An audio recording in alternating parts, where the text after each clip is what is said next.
Most people don't realize that in the world of franchising, there's 4,000 plus brands. Each one comes with 200 plus pages of legal documents, which is just overwhelming. There's a lot of crappy franchises out there that nobody should invest in. Just because it's a great franchise for some people and they're having success in it does not necessarily mean it's going to be the best option for you. This whole process is just about really matchmaking. Once you do that upfront work, then it's almost more a process of elimination. Some of the most profitable, scalable, lucrative franchises that I've ever seen are lower cost franchises. It's usually a process of burnout over a 2 to 3 year period. That's going to be the formula to being successful, happy for the long term.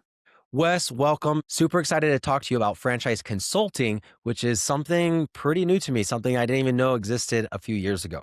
Most people don't realize that in the world of franchising, there's 4,000 plus brands. Each one comes with 200 plus pages of legal documents, which is just overwhelming. You've helped over 100 people navigate this.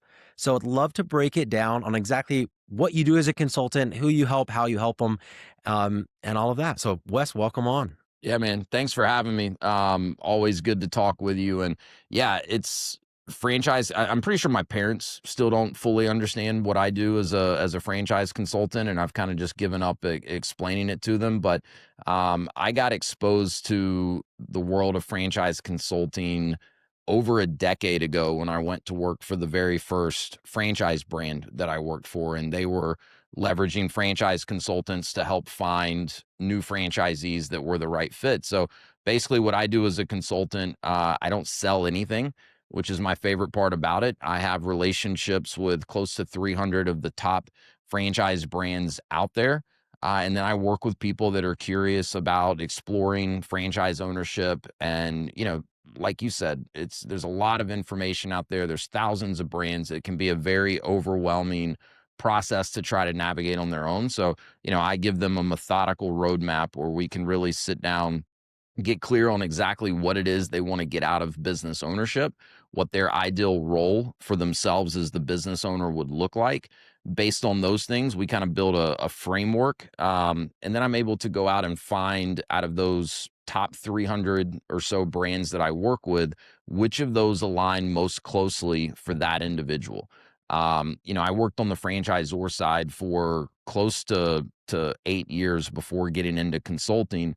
Did a lot of franchise development for the brands that I worked for, helping bring in new franchisees. And one thing I really learned through all of that experience is that there is not a one size fits all approach to what's the best franchise, right? First thing to be clear on is there's a lot of crappy franchises out there that nobody should invest in, right? The second thing to understand is there's a lot of really good franchises out there, but just because it's a great franchise for some people and they're having success in it does not necessarily mean it's going to be the best option for you. So this whole process is just about really matchmaking, right? And the key to that is getting clear on what you want to get out of it in the beginning, not starting with, oh, this is a cool product or a cool service, I'd like to own this business. And then it's almost, once you get clear on that, once you do that upfront work, then it's almost more a process of elimination, which is a lot more manageable. And it's the exact opposite of what I did when I bought my first business and what everybody else is. It's just like, no, well, here's a business opportunity that my cousin found. So I'm going to look at this one and maybe one other. But that's kind of it. And then I'm going to try to fit what I want, which I don't even know what I want because I haven't defined what I want in 3 to 5 years. I'm trying to like, okay, well, if I buy this cookie company, will it get me what I want? Well, I don't really know what I want, which that's why I love the consultant route. Cause it's like, no, let's start with the end in mind. Who cares? Like, cause there's so many things that you just get so emotionally attached that at the beginning to a product, like you said, and then the numbers don't work out, but you're like, well, it doesn't matter. I'm so passionate about it. It's like, try being passionate about a business that you're losing 5-6 figures a month in. Like you're not passion gonna be will, passionate about that. that passion will flame out pretty quickly. Yes. And I get that question a lot. Like, should I follow more of the passion, or should I just be like, I don't care what the business is as long as it, gets me a good return on my investment and, good cash flow and income. I don't know, man. I think some of that is personal. Like I can tell you in my personal experience, um, we've owned 2 different franchises at this point, still own one of them, the very first that we got into, my wife and I, we were not as particular about like, hey, this is a product or a service that we're super passionate about. It was more a, can this be a means to an end in terms of the type of lifestyle that we want, and that's worked well for us. And in that, we've still become passionate about the businesses that we own. Like, we've owned franchises in kind of the home service space. Like, one of them, the one we sold, was an insulation company, right? Like, who's passionate about insulation? Nobody. But what we were passionate about in that business was providing a higher level of service to our customers in an industry where, contractors and subcontractors tend to have kind of a negative reputation of not being reliable, not doing what they say they're going to do. We've also been passionate about building high performing teams and creating good opportunities for people that, want to work hard and make a good living. So I would say there's ways that you can still find passion even in a business that, like, you're not passionate about the widget. All that being said, it's also still very possible to get into a business where you are passionate about the product or the service, but you got to do that work up front, and don't do it if there's not alignment between what you really want to get out of it and what you want your role as the owner to be. And a lot of times you don't know that because you don't even know what questions to ask yourself, which again comes back to, well, there's professionals that have been trained, have been doing this for years, that have helped hundreds of people like yourself, Wes. And the cool part about consulting, it's very similar to using a real estate agent to purchase a home. The real estate agent does get paid only on success, though, and they get paid by the seller. That's That's the right. exact same, in this case. So it's like if I have 4,000 brands to choose from, should I go do it by myself, or can I take some free calls with Wes and have him help navigate me to what I want? Yeah. And with that, I would like to ask. Sorry, Wes, I cut you off. No, I was going to say there's I always tell people, look at this process in two phases, right? The first phase, and this is half the battle, is just like we've already talked about, doing that upfront work, getting clear, building that framework on what you're actually looking for. It's hard to find what you're looking for if you don't even quite know what you're looking for. So do that. Once we've got some good options on the table that actually align, then we go into phase two, which is doing the research, right? Which, again, for a lot of people, is tricky and it's tough to navigate. And so any good franchise consultant, look, the world of franchise consulting is no different from most industries, right? There's people out there that are very qualified, there's people that are not as qualified, there's people that are in it for the right reasons, people that are not. A good franchise consultant should be guiding you through the due diligence, not making decisions for you, not telling you, yes, buy a franchise, no, don't buy this franchise, but, making sure you know how to go get the information that you need to make a good educated decision on what's best for you. There's also a lot of other dots that need to be connected throughout this whole process in order for franchise ownership to become a reality. There's, how am I going to fund it? Right? There's a legal side of this, right? You're signing a legal contract between yourself and the franchisor if you're going to become a franchisee.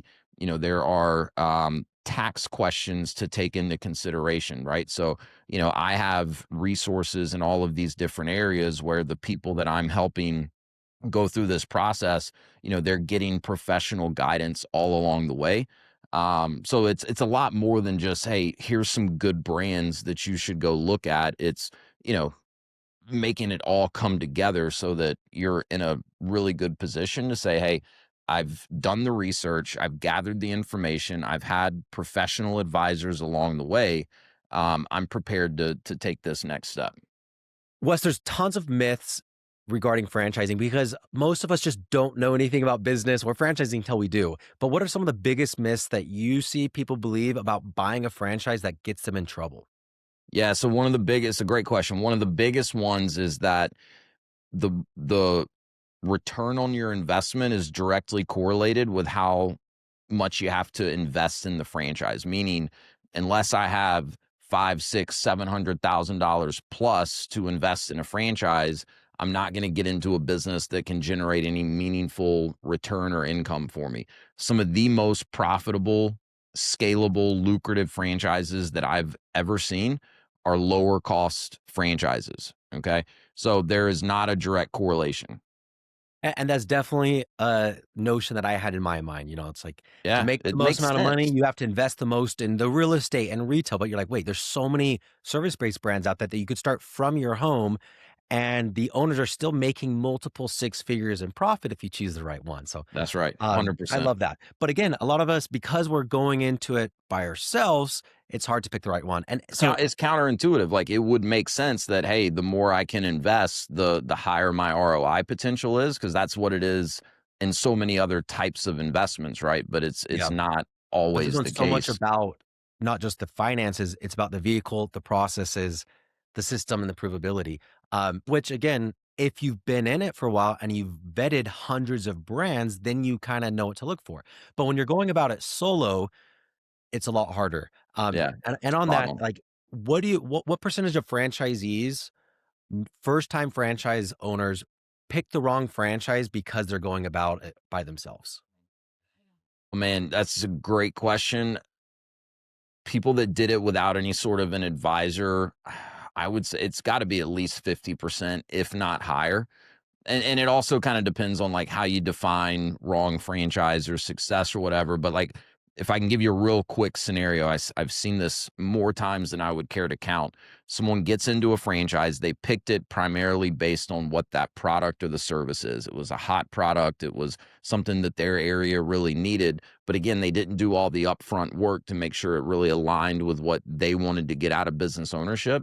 It's not like they fell immediately in that, right? It's usually a process of burnout over a 2 to 3 year period. And they're not getting what they want out of it financially because it's probably not the best fit based on their skill set and their interests. They're not getting what they want out of it from a lifestyle component. So they just slowly but surely lose motivation and drive over a period of time. And there's ways you can get out of that without it being too damaging. But most people would probably not look at it and say it's a success. So yeah, it's got to be a much higher percentage than it needs to be. That's for sure. I mean, and those that 50% mark is 50% of businesses fail after 5 years, on average when you blend in franchises or non-franchise, right? And it's exactly what you described if you're not picking that right one. So appreciate you sharing that. Plus, over the last 6 years, you've helped over 100 people get into franchising. What are the patterns that you see in the people that end up happiest? Yeah, that's such a good question. So couple things. First is, and this is going to be a theme here, but they do the upfront work, right? And then the other thing is they really keep an open mind in terms of the types of businesses that they're willing to consider. I cannot tell you how many times, and this is the case for my wife and I too, and the franchises that we own. The franchise that ends up making the most sense is a business that you never in 1,000 years would have imagined yourself owning. Right, so keeping an open mind and sticking to, right, the model, I call it a personal business model, this framework that we build in the beginning, and it's not saying the framework can't change over time. In most cases, it does because and you just don't know what you don't know yet in the very beginning, so what you're looking for can change a little bit based on what you're learning, but, overall, in particular to the goals that you have around business ownership, sticking to that and keeping an open mind and then really looking at, okay, which of these franchises align most closely with that? That's going to be the formula to being successful, happy for the long term. I love it. That's definitely what I've seen. I didn't ever I mean, looking 10 years ago to think what businesses I've been in and what businesses I thought I'd be in by now, Yeah, it's kind of all it's over the place. crazy. Wes, you have a ton of experience in franchising. I mean, because you've been a broker for 6 years. Before that, you were working for national brands on operations and, on the franchise development. What are you doing in the first 30 minutes with a candidate that they can't do themselves in 30 hours?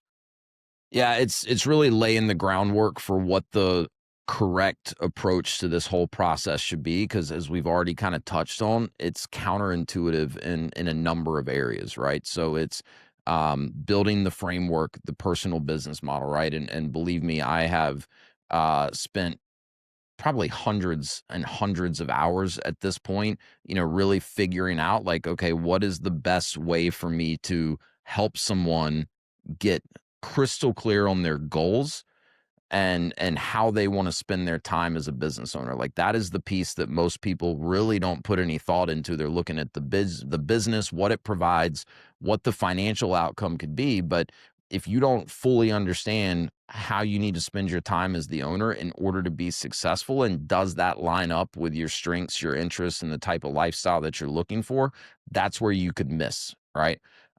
So it's that piece of it. And then it's like I said, it's more of that process of elimination, right? Of looking for strong alignment where we can actually get to a manageable starting point. I can't tell you how many people I start meeting with that have spent literally years researching franchises, but that research has never really gone beyond online research. And it's because of information overload. So, to make any real progress, you have to narrow it down to a manageable starting point. So, it's really just laying the groundwork for like, hey, I know what the common thought process is to someone approaching this. The right process is not that. It's counterintuitive, and here's what the right approach should look like. And you don't know that until you've spent 300 hours Yeah, looking at franchise disclosure documents. Like, there's so much to it. You can explore one document for hours on end because, again, I mean, they're multiple hundred pages, and then you're like, wait, how do I actually interpret the item 19 versus the yeah, item 7 and all of that? So, yeah, and uh, there's with, I know we're close on time here, but just if I could round this one thought out, with something like a franchise disclosure document, hundreds of pages of legal jargon, there's several sections within that FDD that are gonna, probably answer 80% of your questions about the franchise, right? So when I'm working with someone and they're looking at three brands that they're assessing, they get three FDDs sent to them within a few days of each other. Now they've got 1,000 pages of legal documents in front of them, super overwhelming. I help them break it down. And it's like, hey, look, don't read this cover to cover right now, right? Go to each FDD, and here's the four sections you should look at first, right? Based on that, you may be able to eliminate one of those brands just based on that. You want to read the entire thing before you sign a franchise agreement, but you don't necessarily have to do that when you've got multiple FDDs on your desk that you're reviewing. I love it. Wes, this has been super helpful. Again, from personal experience, if I went back, I would like, I looked at one business, I didn't compare it to anything, didn't negotiate the price. I just jumped right in, right? And it's like that's what everybody does. I had I Um, I remember having you on my podcast probably 4 years ago or close yeah, to it when you were with Dirty Dough and, Eric Van Horn introduced us, so, yeah, it's so common though, man. And I like what you guys are doing, trying to create more awareness for the fact that, there are people out there that can help people navigate this yeah. process, and, I mean, like I said, there's so many consultants out there. If you're looking for a franchise consultant, find someone that's done it themselves, meaning, they've been through this process of buying a franchise. I really do believe that, having some experience working on the franchisor side as well is really, really valuable. And, then just find someone whose personality kind of lines up with you, right? I mean, there's a lot of very experienced franchise consultants out there that can help you. There's also, like in any industry, a lot of consultants out there that really probably don't care about the outcome. They're chasing a commission. So trust your gut, on that piece of it, I think is good advice. I love it. Wes, thank you a ton. Appreciate the time. We'll include a link to book a call directly with you below. So if anybody's curious about franchising, if it's the right fit, typically the metrics that we're looking for is a minimum of 50,000 cash, and you're trying to make a decision in the next 90 days. However, if you did want to have a call anyway, just to explore, like, hey, is this something, we're still definitely open to that. So look Yeah, forward to 100%. connecting. 100%. If you've got questions, if any of this has kind of resonated with you, I would love to talk with you. And it's not a high pressure sort of thing at all. Think of this as just the first step to starting to do some real research beyond just surfing online. Awesome. Thanks, Wes. Thank you.